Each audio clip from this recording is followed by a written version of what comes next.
enough on that. Obama Yeah. or Clinton? Oh, I don't know. Really? Yeah, I really don't know. You can go either way on that one? Well, do you care? I kind of do, yeah. I would think you're more of a Democrat. I am more of a Democrat, but I hate Democrats. Why? I'm very sort of holding my nose to vote guy because I fart in a voting booth.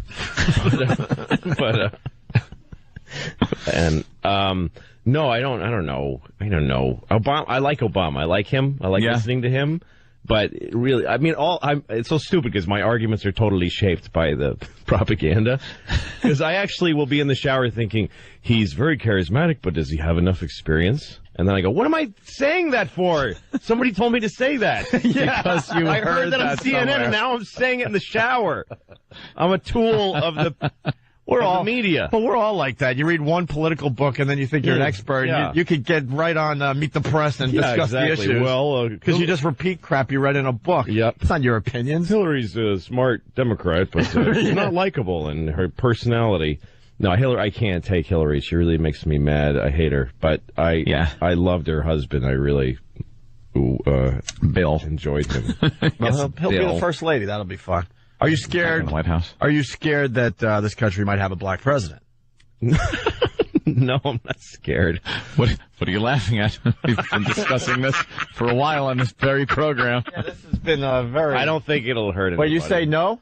No, I'm not afraid. That answer is false. I'm learning something about myself.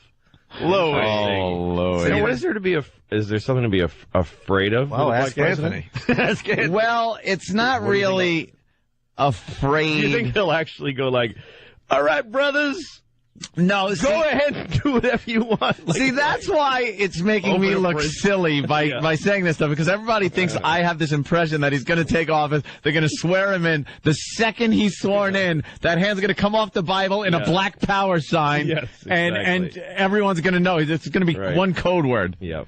He's actually going to take the Bible and beat the beat up the Chief Justice, and it's all hell will break loose, pandemonium. Yeah.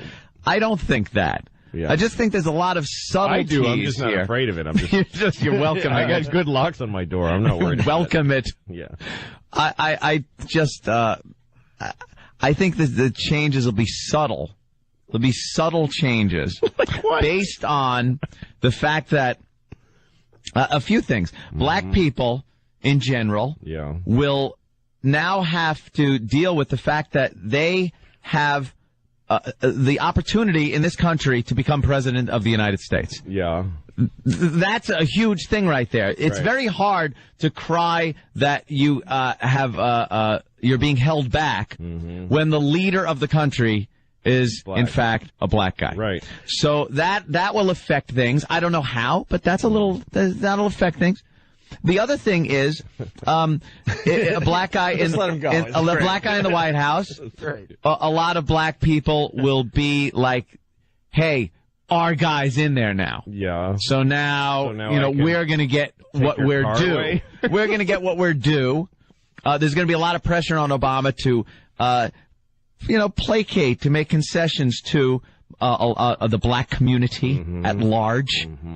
And I think a Congress, especially if a Democratic Congress is in there, will give him a lot more than they've given stupid George Bush, old white guy, everything. I don't think so. I think what's going to happen is that everyone's going to realize that he's just a guy, that it doesn't matter. I don't know that he'll be a good president, but I think black people will be disappointed that you think they didn't get a check in the mail for having a black person. Well, that's another problem. I'm with you on that. Because that's what I was saying. There'll be this expectation from black people, and perhaps that won't come about. And also, I don't know. I just believe the system is in place that one guy can't make that many drastic changes to the way we live our lives in America. Yeah. No, and it's like I think those days are long gone. We used to have great leaders. That one guy that really did a lot. And also changed this country. I just don't see that being possible in the year 2008. I think also that there's something that happens to the president when he gets there. We've talked about it here. Oh, right. All right, hold on. hold on. I got to give you credit because we went down that road yesterday, and I forgot who told us, where they give him the tour of the White House and scare the crap out of him. Put him in a room and say, here's who really killed Kennedy. They spill the beans. We eat poor people. They're in the food or whatever it is. Yeah. And that the next day he's going to be like, okay, well, let's not be too hasty, But he's not even saying he's going to he's not even like a big, like Ralph Nader is thinking of running because he thinks Obama's a wimp. Right. And that Obama's just a status quo jerk. So that's, he's not even like, it's not Jesse Jackson. If Jesse Jackson was running it, I'd be like, oh, okay. Now there might be a problem, but you just see Obama as an activist and he's nuts and he, he would scare me because like he marches against barbershop, but because against movies, he's an idiot. But see, you're making my point. You're making my point that it's going to be an insipid little changes. That it's not so much because we know that the president himself really doesn't have this almighty power to do things like that. Right. But it's more, and I said this yesterday, it's more the symbolism of him in office that will make the impact of amongst black people than it is the reality of him in there. So you're afraid of black people having a little bit of pride and hope? No, they've had. they've had. That's going to make them more dangerous. True. Okay. Yeah. See, I love going to make them a little more dangerous. Like I love whenever I say, you have to put other words in my mouth. Right. No, that's the fun part. I didn't say that. I'm just saying that there will be this expectation amongst black people. And I think Obama is going to, that stuff will be better. Right. Stuff's great. If he's the president, stuff is as good as it's going to effing get. The easiest. There hasn't been an Asian president yet. So why aren't the Asians, they're next in line to come up and say that they're the downtrodden and, the spat upon? Because they're good at math and, whatever other stereotype you could dredge up. It's just... I haven't seen an Asian drunk in a long time, or a drug addict. Oh, that's true. That's all. But, the easy way to make fun of you, the thing it sounds like, is that, you're generally intimidated or afraid of black people. You're uncomfortable around them. I am. But it's balanced. Patrice. But it's... Yeah, well. I have. And I've seen how you look at them. Yeah. But there's a balance that you feel because in the big picture, they're losing. Well, so when you're worried about getting gas in the middle of the night and there's some brothers listening to, the hip-hop's coming from their car, and that you look at them and they go, oh, God, and their guy's the president, too. I see. True. Oh. Yeah. Wow. Damn. Yeah. All right, I can't win this game. It's hard, right? We've been going at it for a while. It makes for some fine radio. It's our election commentary. Yeah, sure. It's great though. It's a very honest reaction you're having. You know what? Good. It's Whitey's reaction. I'm the voice of Whitey. Yeah, that's exactly right. I've been laughing at Anthony, but there's a lot of people that agree with him. Because they call every day when we hit this subject. So look, when you're white.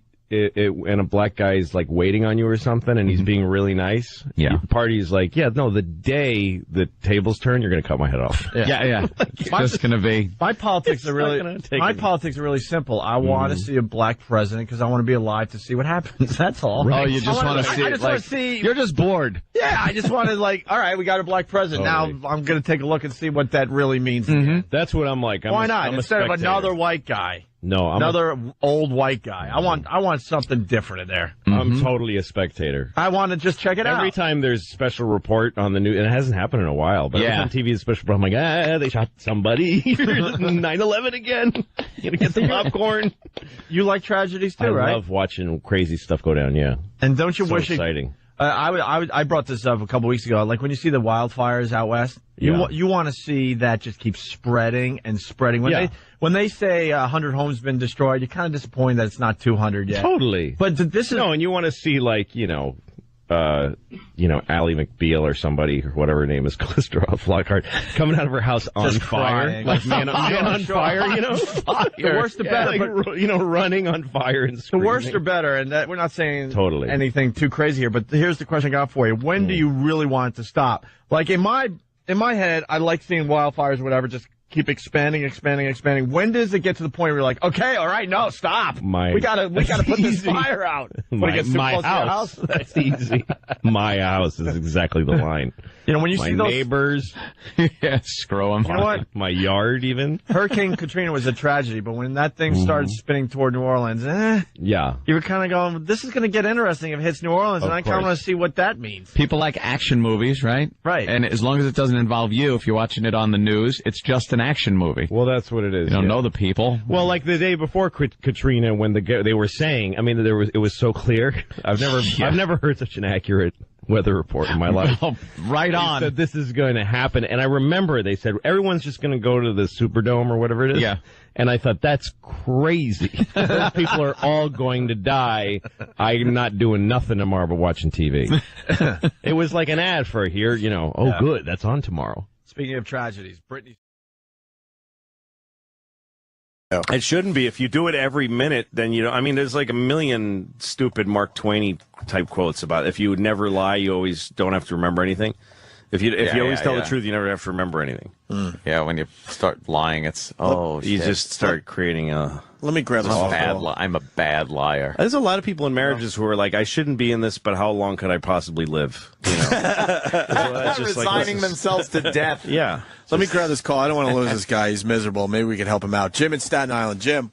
Oh, this is Jimmy Greco, listener number 3 from a very long time ago. Oh, right on, Jimmy Greco. I remember you. Yeah, what's up, boys? I'm in a miserable marriage with a miserable fat cunt that the only thing she does is, the only interaction she has with me is, what's your check look like? Okay? The minute I turn around and I go stand up for myself, I used to have a substance problem. So right away, are you using? It's just a miserable fucking existence. I would fucking leave, but I have a beautiful 4-year-old son. And I don't want to leave this boy with this sick fucking cunt. Okay? I jerk off more now than I ever did before. This morning, as I'm getting ready to work, I said, let me throw X in that text. And let me look for something to beat the fuck off to. Beat the fuck off to. Listen to this poor guy. I know. He's just miserable. How is your check, and are you drinking? Yeah. That's what I want to know. I haven't had a drink or a drug in fucking 109 days. And I said, now I know why I Wow, 109 days. When you're saying I thought you were gonna fucking say 109 days, you better go to a meeting. Yeah, you're you're not not- meeting now. You're not going to make 115, sir. No. Hey, it also says she beat you. Is that true? Oh, she's taking a couple of swings at me here and there. I don't want to put it through a fucking wall. Did you ever hit her? No. I did a call to her once.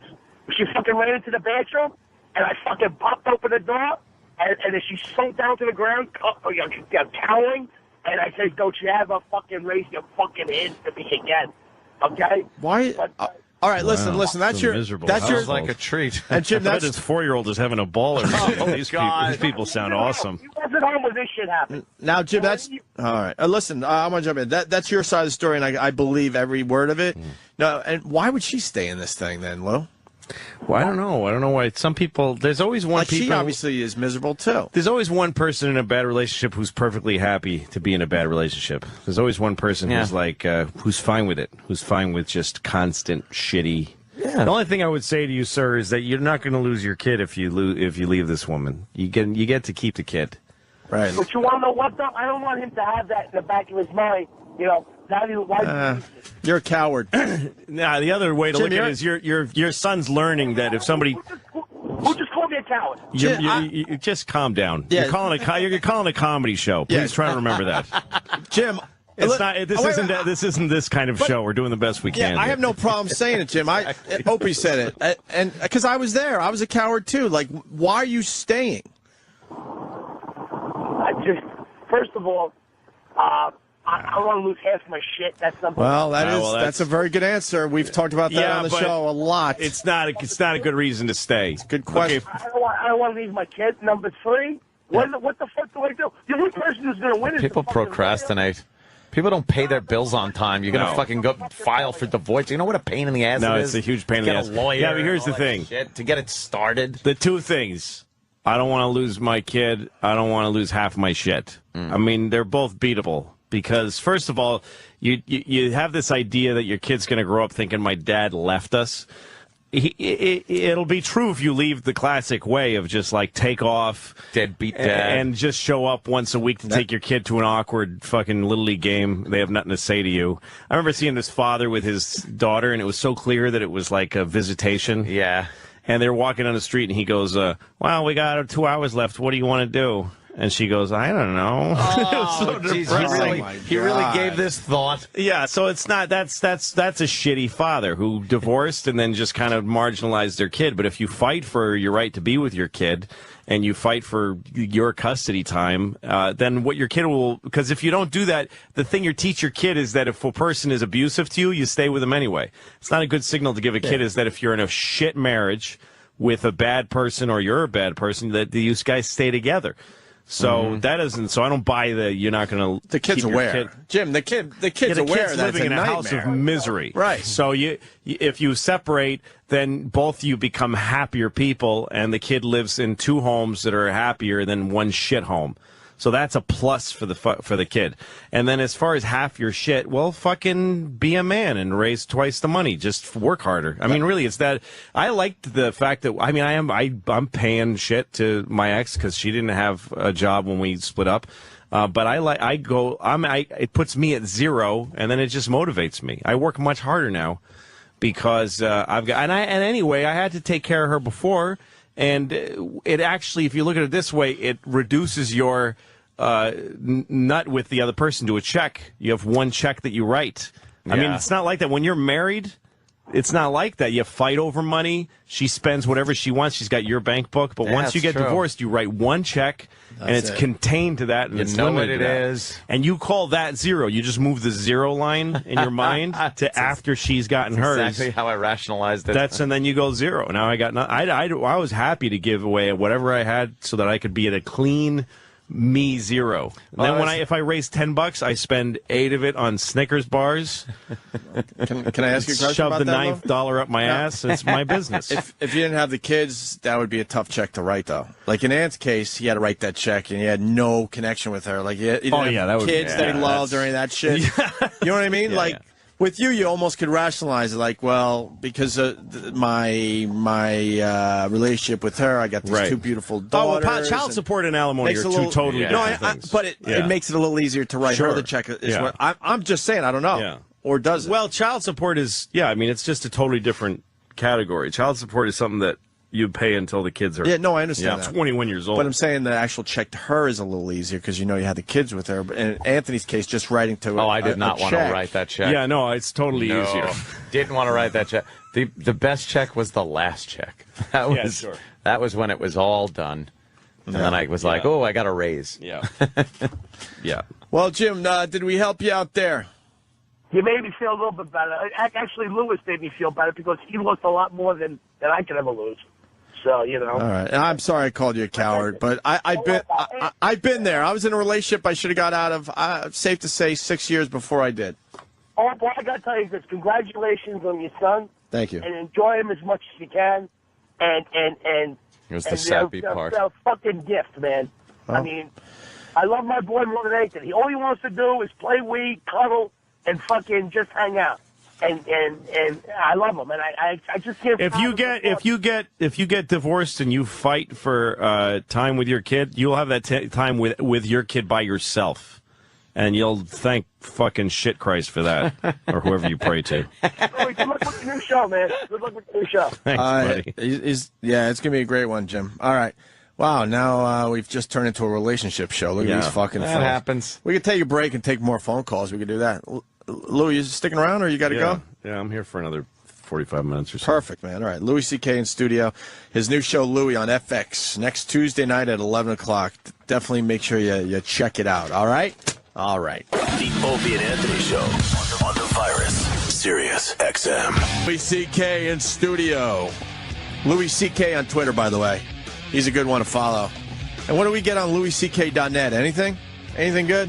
I never. You don't even update anymore. it, right? I got to start. I used to love my website.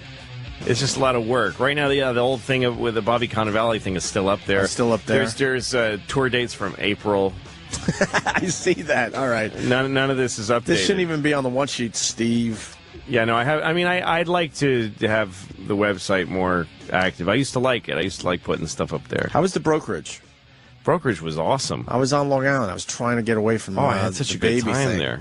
We're just not ready. I can't separate yet. No, sure. I got to be right in there for a little longer. Yeah, of course. I mean, but I was trying to get away. She was cool with it. She was like, "Go see Louis." She was jealous because she loves him. And I don't know, a poopy diaper, a scream, and a fucking bottle you got feeding plenty. You later. got the rest of your life to do that. It's not that long that it ends up being. Everyone says about 3 months, right? Is that about it? I don't know. I think where it gets easier. It starts to a little bit. They stop being a critical case. Yeah. The kid starts having a little bit of a rhythm, but they go up and down. You're going to have plenty of. I feel like I'm in the emergency room every night. Yeah, it's kind of like that. It's like it's touch and go every night. When does this end, Lou? Help me out. No, a lot of it is. He knows. A lot of it is your perception too. Like I remember when we first had our baby, the doctor said if she cries and you just can't make her stop crying, call a doctor. Like if she's really totally out of control, can't stop crying. Yeah. So one night the baby was crying and crying. And I said, I think this is it. We got to call the doctor. This has been, So I call the doctor to something like the fucking midnight. And the doctor says, how long has she been crying? We looked at each other. I'm like, 5 minutes. They were talking like an hour. But it felt after 5 minutes like this is totally a disaster. Not going to stop. It's just perception. You just get used to stuff. I'm used to it now. Yeah, it's more what's going on inside of you than the baby knows exactly what it's doing. The baby's a genius. But they don't teach you shit in the hospital. You're there for 2 days. No, of course not. Teach us some real shit. Like they don't tell you that the kid will make some really fucked up noises in the middle of the night, which you will be convinced is something horrible. Yeah, and it's just normal. It's like Jay Moore explains in his book. It's like you're living in a zoo or something. There's a lot of animal noises coming from the crib. Yeah. They don't tell you that. I thought it was a snore or a cry. That's all you're worrying about. Yeah, no. These weird, fucked up noises. Doesn't breathe right at first because it's still figuring out its lungs. They don't tell you this stuff. Yep. Oh, that's pretty creepy. But now a lot of those noises we hear, we're like, oh, okay, that's what that is. That's the elephant noise. It's all parents are learning. That's what it's all. The kid's raising you, really. I mean, the kid knows. The kid develops at its own pace. Yeah. But you have a learning curve. And not as many. But the way I look at it, the thing I'm obsessing now is keep getting the price down, because also that, like Ticketmaster, if I put a ticket on sale for $30, like I could probably get like $50 a ticket in a lot of markets or more. A lot of people, Kathy Griffin charges $50 in some place. Like I always look at those things and try to stay under her. Like I try to stay somewhat under tickets of somebody I could probably charge more than. That's my goal. Right. Okay. But here's what happens. First of all, like my ticket's $30. Ticketmaster makes it up to like sometimes $55. Like it's almost twice as much. Crazy. And then if I drop the tickets too low, they get bought by StubHub in larger bulk because it's a cheaper investment for them. So the fans end up paying more money. And when I buy a Ticketmaster ticket and there's a StubHub ad on the back of it, there's just no way these people aren't fucking helping each other. That like there's got to be some synergy between those companies so that really the same people are getting the money. So this next time I tour, I'm gonna try not to use ticket services and sell the tickets the same way I'm selling this DVD. Fucking pilot fish. And drop the price down to like fucking $20. Well, here, and then you'll have to go to the theater to get the tickets. No fucking, so that it'll be impossible. Aren't a lot of the theaters in cahoots with? They all are. So some places are Ticketmaster only buildings. Right. Wow. And when I'm in a city like that has that, I'll have to do another, like if I'm in a city, I won't be able to play the 3,000 seat theater. If it's a Ticketmaster room, I'll have to play the 1,500 twice. Are you worried about better, dude? Are you worried about being blackballed though? Somehow. Yeah. All of it scares the shit out of me, but it's exciting at 44 to get to be scared. It's a good feeling. At that level, at that level, you can't at that level. He can always work somewhere and make. Well, I don't know what other connections they have. Here's the thing. Also, the thing I just put up, this DVD, I'm creating a place now. Yeah. And I've got a list of people. They all opted in because I gave them a choice. And so when I go on the road, I can tell people where I'm going. And if they come to my website, then anybody who's buying the video for $5 now is investing in the ability. And it's only and the bottom it's just me telling jokes. So it's not like I'm fucking give them anything else. They're not going to get like a DVD player. Yeah. It's just my next joke. It's a bar. But next time I go on the road, I will be able to charge. If I created this framework, it'll give me a place. Now, with the video, I was able to avoid AMC Records and Warner Brothers and Comedy Central and all this stuff. So maybe I can step aside from Ticketmaster. Like others, our last guest is an all-rounder. Actor, comedian, Emmy Award-winning writer, filmmaker. He is ranked number 98 on Comedy Central's 100 Greatest Stand-Ups of All Time. But what the fuck do they know? For us, he's number one tonight, Louis C.K. Thank you. Thank you. Thank you. I'm really honored to be here. I'm happy just to be here as a ticket holder, just to watch everything that's happened. The Stiller family, and that was crazy, and Kevin, and the guy that looks like Dick Cheney at the end there. A very, very nice version of Dick Cheney. He's not a lizard, I don't think, but I think I can just tell you what George is. I'm a comedian, and I do what he did, and he was the first person I knew that I knew what comedy was. Children love to laugh, but most people that make children laugh for a living suck at it. Clowns aren't funny. There doesn't exist a funny clown. If a person was funny, they'd do comedy because you make money doing it. No clowns. There's no HBO clown specials if you make a bunch of money. So clowns suck. And kids just look at them and just go, just please stop trying to make me laugh. There's nothing worse than a person who's not funny trying to be funny, and that's what a clown is. A guy waiting for a bus is funnier than a shit clown at a kid's party. But kids need to laugh, so the first time you really laugh means a lot to you. And I remember my first big, like, grown-up feeling laugh, and I saw George Carlin on Saturday Night Live, and he said, what do dogs do on their day off? They can't lay around, that's their job. And something went off, and I just couldn't stop laughing. And the idea was born in my head at that moment. I want to be funny. I want to be a comedian. I didn't know that a grown person could be a comedian. That's an incredible thing to me. And I had other heroes, Richard Pryor, Steve Martin, Bill Cosby, but George was like me. He was an East Coast Catholic. I had something to identify with him. And the first time I remember getting a laugh, I was in fourth grade, and they asked the class, the teacher said, there are 3 bones in the skull. Name one. And I said, the noggin.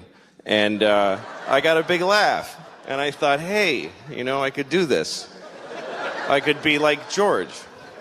So I started doing, right out of high school, started doing stand-up. Didn't go to college, didn't pursue anything else professionally, really. Started doing stand-up. First time I went on stage, I did a minute and a half, and I bombed. It was terrible.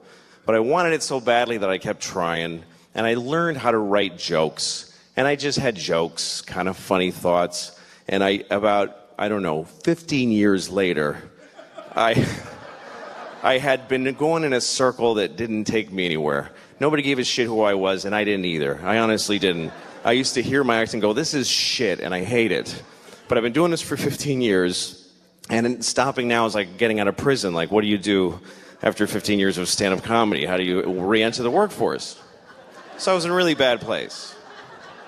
I hated my act. I've been doing the same hour of comedy for 15 years, and it was shit, I promise you.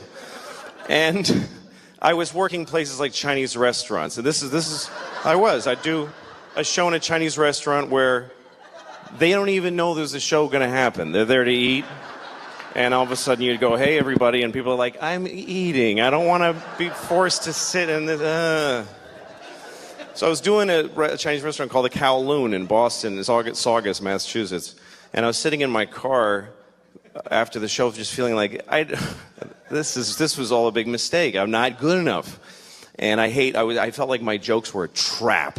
And I listened to a CD of George talking about comedy and the workshopping it and talking about it seriously. And the thing that blew me away about this fellow was that he just kept putting out specials. Every year there'd be a new George Carlin special, a new George Carlin album. They just kept coming, and each one was deeper than the next. And I just thought, how can he do that? And it made me literally cry that I could never do that. I was telling the same jokes for 15 years. So I'm listening, and they ask him, how do you do all this material? And I'm like, and I hear him, and he says, well, I just decided every year I'd be working on that year's special.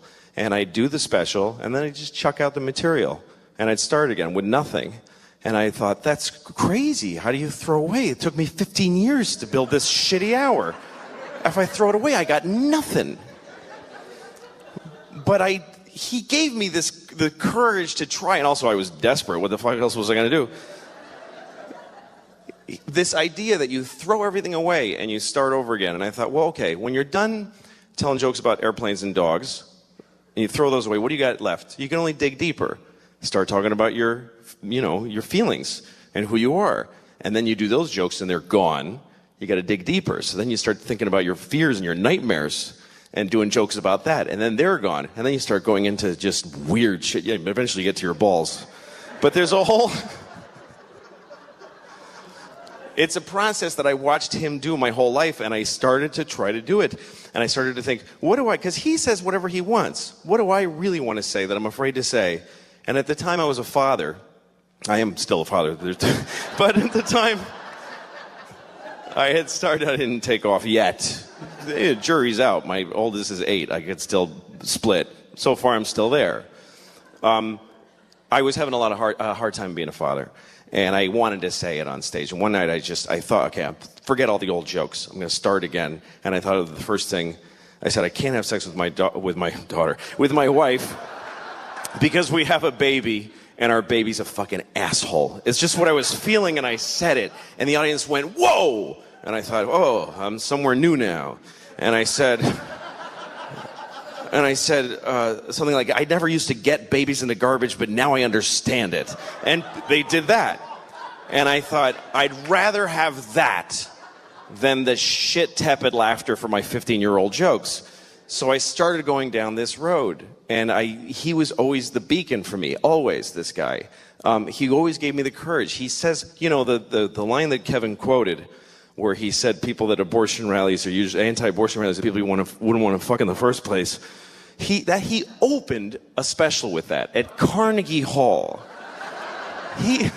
He comes out on stage, you have to watch it, and he doesn't milk the crowd for applause. They're applauding, and he goes, they're all going, George, and he goes, yeah, I got to get this out. You ever notice the people, anti-abortion rallies, are people who want to fuck in the first place? And most comedians would do a good half an hour of really sweet material and couch that joke in but he just had to get it out there. So he set that example for me, and that's the way I've done my act. And since then, I've done 3 comedy specials, and I've started down the same road. It's been a massive change for me. I feel every year I've got something to work for. I'm doing exactly what he taught me to do, and on stage I feel a courage to say what I want to say because of this guy. And anyway, a few years ago, I was about to tape my second stand-up special, and he was taping the same night in L.A. He taped his last special on the same night that I taped one, and I remember feeling like, this is amazing that I do what this great man does, and that we do it in the same way. And he died, and he kicked me in the balls when he died. It really hurt. And then I remember that, and I don't want to be doing this, I'm sorry, but later I was at whatever, it doesn't matter, and my phone rang, and it was his daughter, it was Kelly. And I have 2 kids, and they're girls. So I thought, he's got a daughter, and his daughter's calling me. And I know what it means to have a daughter, because I have 2. And she's calling me and asking me to come and say something about what he meant to me. So that was a big moment for me. I'm very proud to do what George did. I know I was supposed to close funny, but I'm not good at doing stuff that isn't my act, so I'm sorry. But he was a great man, and anything that ever happens to me that's good is due to this guy. And I can tell you, because I do what he did, that it was really hard to say the shit that he did, and that it took a lot of courage. It was difficult. So thanks for coming and honoring him, and thanks for having me. Well, it's finally time for the feel-good story of the day. It's Feel-Good Story Monday before we do Line of the Day, and we got it. It's an easy one today. It's this fine little story. Your feel-good story. Tonight's top story, the truth about what really happened the night a tiny baby was bitten by a puppy. It's a story you'll only see right here on Eyewitness. What really happened the night Oh, God. That's so weird because he just explained what really happened when a tiny baby was bitten by a puppy. By a puppy. Actually, the puppy fucked the baby in the mouth and shit in its eye. Like, what the fuck? Yeah, the whole story's pretty much done. Yeah. And then it's a story you'll only hear here on CBS. Yeah. What? Yeah, so? Because you dug deeper than the other news channels. That's the only reason we're hearing it there. We actually visited the house inappropriately. And long after everyone had left them alone, we squeezed one more detail out of their retarded brother. He told us that the puppy is gay.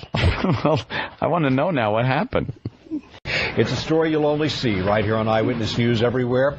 A 5-month-old boy's genitals were mutilated, and there is outrage about what happened. First of all, let's ask about the baby, Joyce. How's a feel-good story? Yeah, it's a feel-good story. There's outrage about what happened. Why is there outrage? As genitals. Let's ask about the baby, Joyce. How's he doing tonight? Cameron, tonight the baby's his genitals are chewed. Well, his genitals are gone. Apartment complex where the attack happened, people are still talking about it 9 days later. Nah, man. It's crazy. I'm pretty I can't far believe from a puppy fucking could okay. chew the private part, everything off a baby. I don't think that's possible. Oh, no. I don't believe that a puppy could chew the private parts off of a baby. Off a baby. But I'm glad he did, because otherwise I didn't have much to do today. And now I'm on the news. You know, she was at home going, oh, honey, come in here. I'm on the news talking about the dog eating that baby's balls. Attack happened, people are still talking about it 9 days later. Of course they are. It's crazy. I can't believe a puppy could chew the private part, everything off a baby. I don't think that's possible. I think it's possible. I don't think that's possible. What do you think dicks are made out of? Tinfoil and metal? You fucking idiot. They're made of flesh. Puppies have teeth. Probably comes off easier from a baby than like an old dude. And I'm sure a puppy would that's kind of like a play toy thing for a puppy. Yeah, and a baby doesn't have much defense. No. It goes and it hits its own head. Just sit there and the cock is being mangled. Fucking stupid baby. And now they got to grow up together, the baby and the puppy. The puppy, accused of mutilating the infant's genitals, is at the Memphis Animal Shelter. And neighbors aren't the only ones who say there's no way a dog could do such a thing to a child. What? This email, circulating around Memphis newsrooms right now, claims the puppy didn't do it. The writer of this email says that the baby's genitals are completely gone. Scooped out, says this person, with a straight-edge knife or razor by someone who cops say may have done it as possible gang retaliation against the baby's mother or someone related to her. Holy shit. Jesus Christ. Come on now. She's stepping on my fucking... She was stepping in our neighborhood. Yeah, you're on my turf. You wore a blue fucking kerchief on my street. I'm going to scoop out your baby's balls and blame it on your puppy. We're going to have a 5-iron and take a divot out of your kid. What do you fucking do to a gang where the punishment is to take your baby's dick?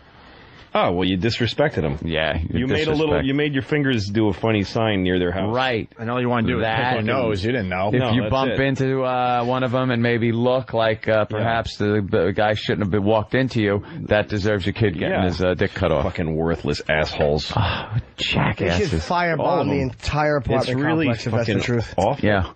Related to her. But tonight, Memphis police tell me everything in that email is fiction, completely untrue. It's been ruled an animal injury. The injury was caused by an animal.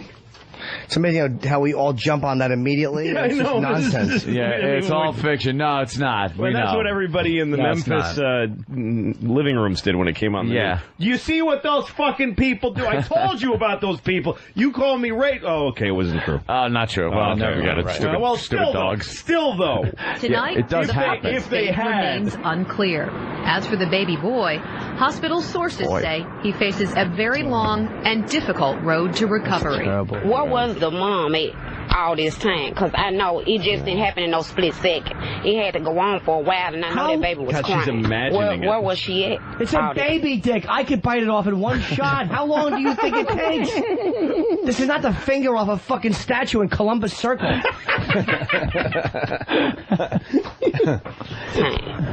Where was the mom at? Well, the answer to that will have to come from the MPD's Child Advocacy Group and the Department of Children's Services. Both agencies still investigating this case, working very closely with the family to get some answers. That's what on peanut butter. Mother was tiptoeing the Jeff quietly back into the fridge. Oh, God. Oh, my God.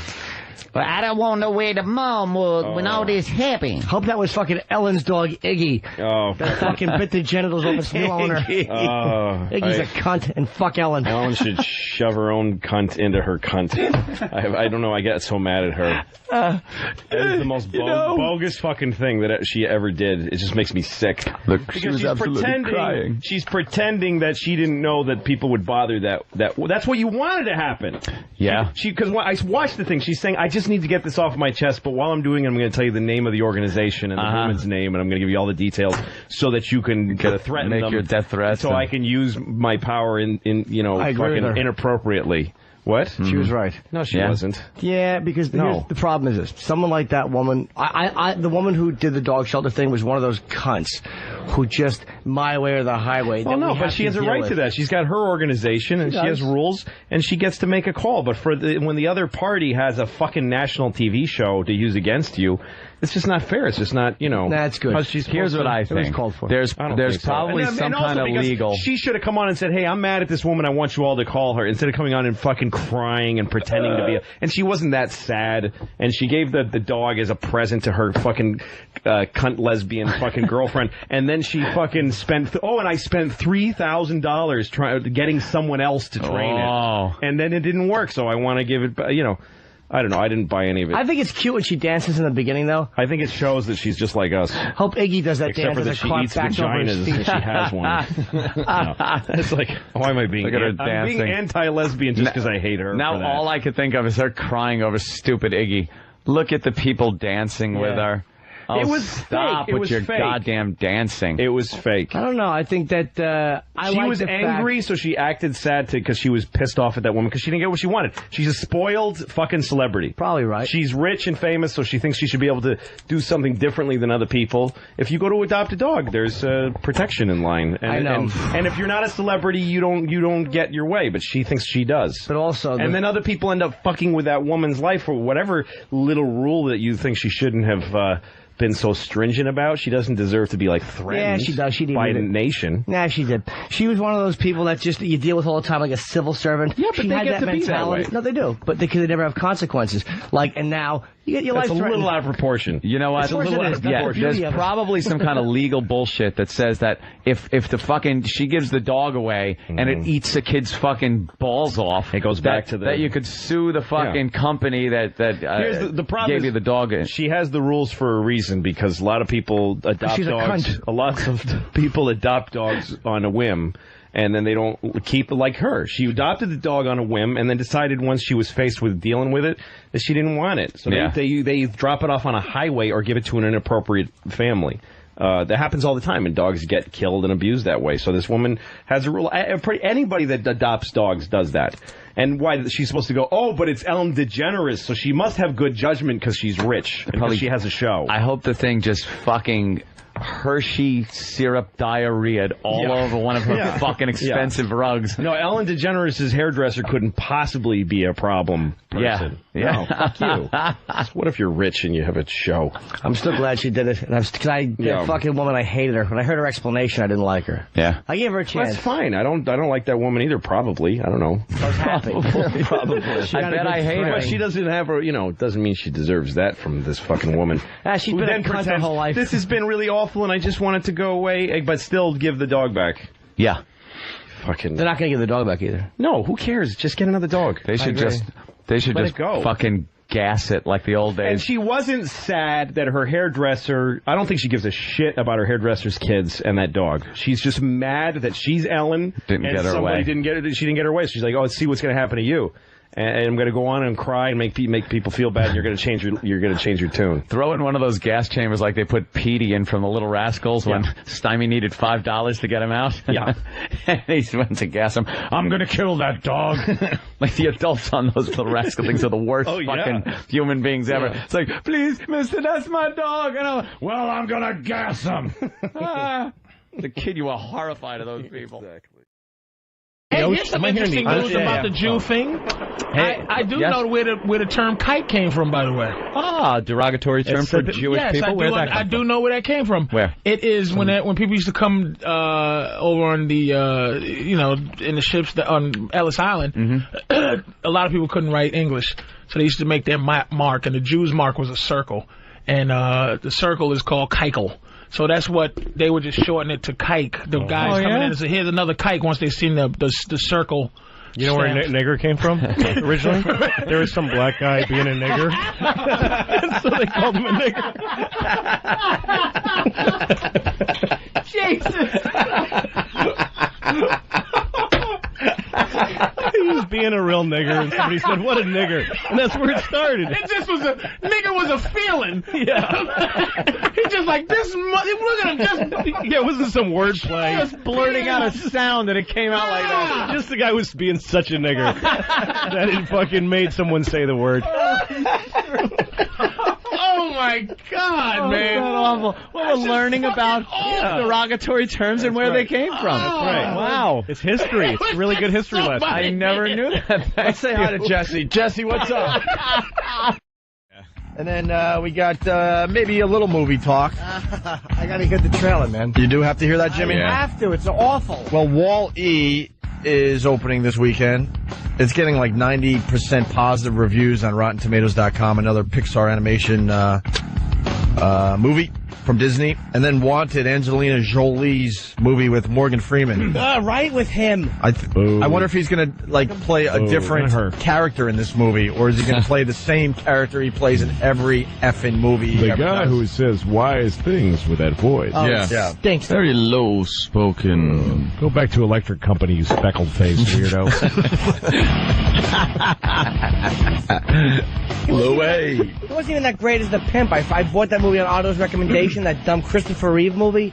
What was it? Streetwise. Okay. It wasn't even that great as a pimp. No. He's awful. Andy Dufresne. Oh, drop dead. Andy Dufresne. I gotta correct myself. I'd like to say the sisters never got to Andy.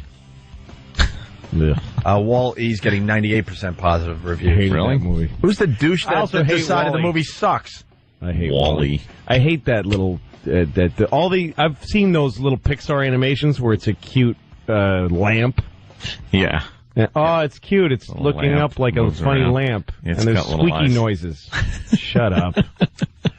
Oh, that was some nerd animator just sitting that's there where it all diligently. I know what you're talking about. That's where it all began with Pixar. It was just a quick little 2-3 minute short. Those little things before movies that would, and then afterwards everybody would go, shut up.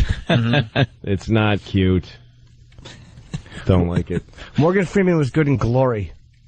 I love him in Glory. Yeah, he was very good in that. It was hard to be bad in that movie. It was just a darn good movie. Oh, easy with the language, Lou. Here's the Eddie Murphy trailer that is driving a lot of people nuts around here. I have not heard it, but I'm sure it's fun. Oh, it's horrible. Well, we've pointed out over the last year or two that Eddie Murphy makes the same movie where it's Eddie Murphy as... And it's usually like a new movie starring Eddie Murphy. And Eddie Murphy. And Eddie Murphy. Eddie Murphy. It's like he's got to play 18 characters in movies now. Yeah. I'd love to see a drama like that, you know? Like, Robert Duvall and Robert Duvall. In the cancer story. He plays the rapist and the victim. He's the rapist and the victim and the old man who's dying of cancer. Well, he's all three of them with prosthetics, but it's not funny. Well, and he wears a fat suit, but for a dramatic reason, like a drama fat suit. Well, just when you thought Eddie Murphy couldn't get worse with this whole, and Eddie Murphy thing, listen to this. On July 11th, it's Eddie Murphy in Eddie Murphy. In Eddie Murphy. In Eddie Murphy. See, now he's inside himself. Eddie Murphy is now... Eddie Murphy. I can't even say it. I'm laughing. This is outrageous. Listen, you're not going to believe this. On July 11th, it's Eddie Murphy in Eddie Murphy. You put that thing down. The guy's an inch tall. You look like a wuss. This summer... Stop. You have superpowers or something? You have forgotten your weapon. He's saving the world. The fate of many depend on me. That's entirely too much force. From the inside out. Fire! Yeah, boy, yeah! Meat Day, rated PG, July 11th. Here's how this happened. Here's how this happened. A couple of comedy movie writers were on the Paramount lot working on some Eddie Murphy stink bag vehicle. Mm-hmm. And they were just like us talking about, does this guy have any move besides Eddie Murphy and then somebody went, Eddie Murphy in Eddie Murphy. Like, that's how dumb it is. Yeah. And then somebody went, oh Jesus, that's it. We're going to make money. Yeah. And they backed in the actual idea for the movie they started with the tag. That's how movies are made now. They started with what's going to be on the poster. Eddie Murphy in Eddie Murphy. And then said, all right, we'll have him as a giant robot thing. Mm-hmm. And then he'll be controlling him from inside his head. Yeah. How do we get to Eddie Murphy in Eddie Murphy? Yeah. We could make it a gay sex movie. Doesn't matter what it is. And they went into some executive's office and said, here's the next movie. Eddie Murphy in Eddie Murphy. And the guy went, just figure out a way to get to that makes any sense, and we'll give you money and you'll make it. Exactly how that crap I swear to you, that's how that happened. And then they figured out this stupid, and just as long as he goes, ah! And I do want to talk like this with my mouth wide. And then, of course, when he talks like this, just get him to do those things. And his little laugh. And then we make the poster and take another big dump on it. Sorry, jeez. When did people, like, he's a funny guy. Like, when did he start to become irritating? Like, what? Maybe because he never did, like, a real drama. I didn't like Dreamgirls. Is that why? Like, Pryor did dramas. He was a better actor anyway, but he did dramas. Yeah. Like, he did Lady Sings the Blues. He did Blue Collar. There's difference between those guys to me, because Pryor was, like, this really genuine guy with this great personality and soul and stuff. Eddie's he's like an athlete. To me, he's unbelievably funny when he's funny, but it's just this ability he has. You know, like when you watch an athlete and you're so in awe of them, you start to think they must be amazing as a person, and then they talk and they go, duh! And you go, wow, you're not even aware of how cool what you do is. You're not, your brain doesn't measure up to your courage.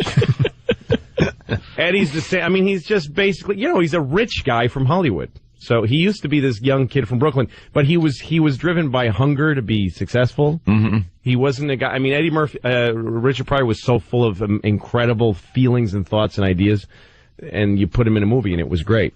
So you're saying that he lost his edge? Yeah, he gets a little lazy because you got the money and everything. Yeah. You could imagine. I mean, I don't know him, and maybe he's the other way is he's just a businessman, like whatever, the guy who owns Kellogg's or the guy who owns Exxon.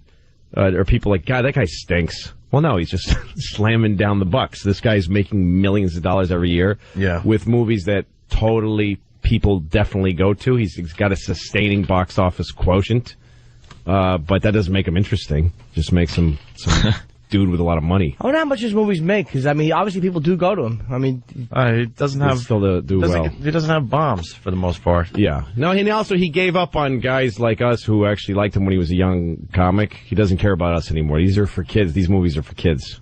That's true. These are multiplex. This is, Can I get 2 for the Eddie Murphy movie? They don't even know what even knows it. Eddie Murphy movie. 3 for Eddie Murphy? That's what you want. New Eddie Murphy movie. All right, let's move on. We got the gun thing. We got the car running on vegetable oil. The man's jumping out of the other man's ear. This looks very the same man. It's the same. How did they do that? It's hysterical. How did they get a man to jump out of his own ear? Why not have him jump out of somewhere else? It would have been much funnier. Ties his shoes, the other Eddie falls out. Falls on the back of his pant leg.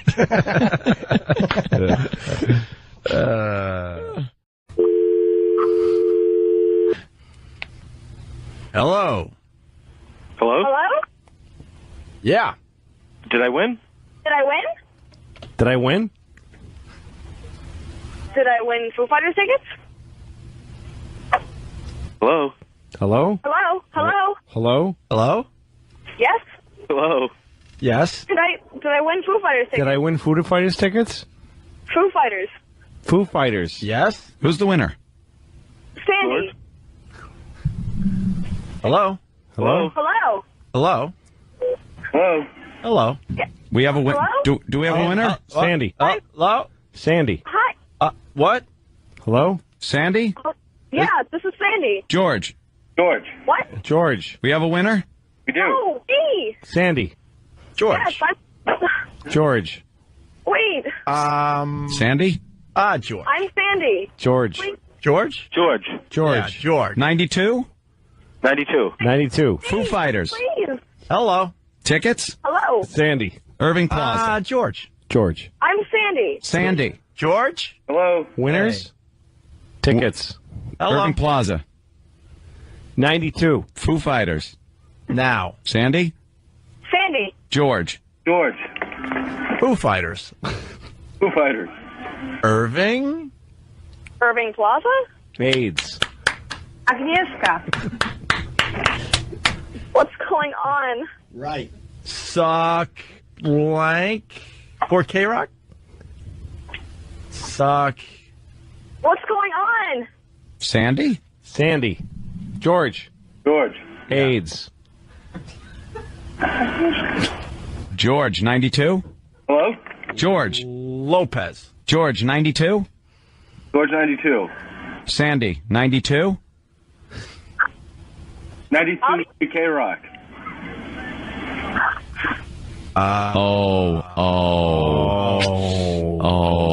Sandy. Oh, Sandy. Oh, wow. Oh, Sandy. Sandy. Sandy. Sorry. George. George. George. George. George. Yeah, George. Sandy. Oh, Sandy. Oh, Sandy. George. Of the Jungle? What just happened? 93. Oh, George. Oh, boy. Hello? George. Yeah. You didn't get the Hello? tickets. Sandy. 91. Yeah. Sandy. Yes, I'm here. Hello. Oh, Sandy.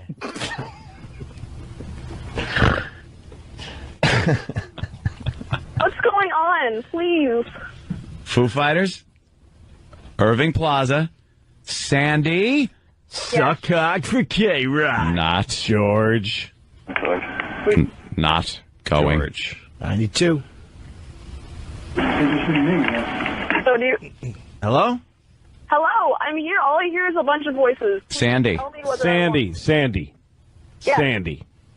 Irving Plaza. George. Yeah. Foo George. Fighters. George. Who's George? Who is George? I'm George. I don't...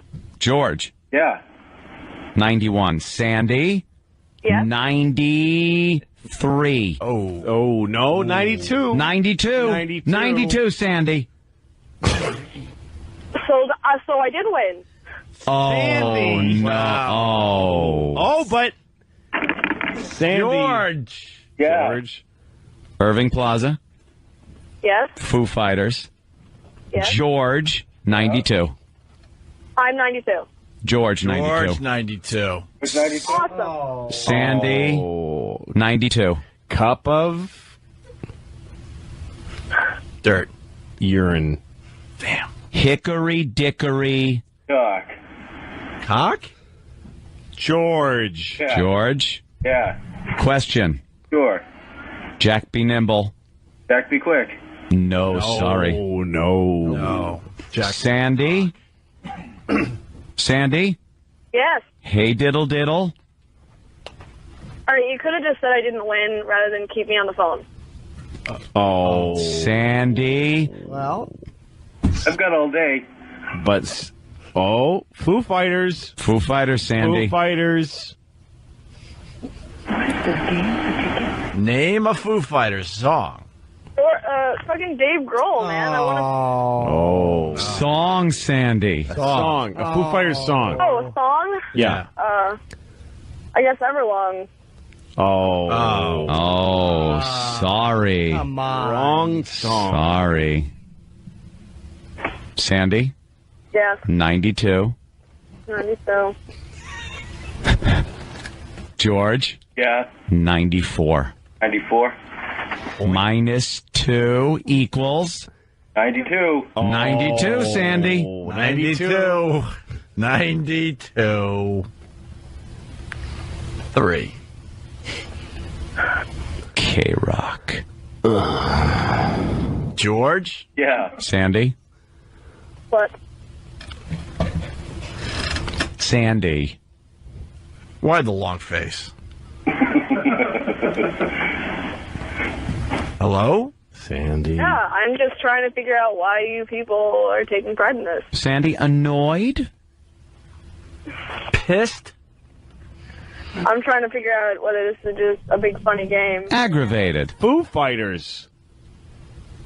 Not happy? 92.3 K-Rock. Waste of time? Sandy, listen. George? George? I'm here. Sandy hung up. Did she? Yes. Hey. But thanks for calling. You were the 93rd. 48th. All right, that's cool. Yeah. Oh, was she pissed? She was just... Sandy? Why do you, it's why not do people take pride in this? What? Why do you people take pride in this? Now, for the people in America, we have 2 sets of phone lines here. This is the K-Rock line. Right. After we go off the air, they play music and they give away their concert tickets and stuff.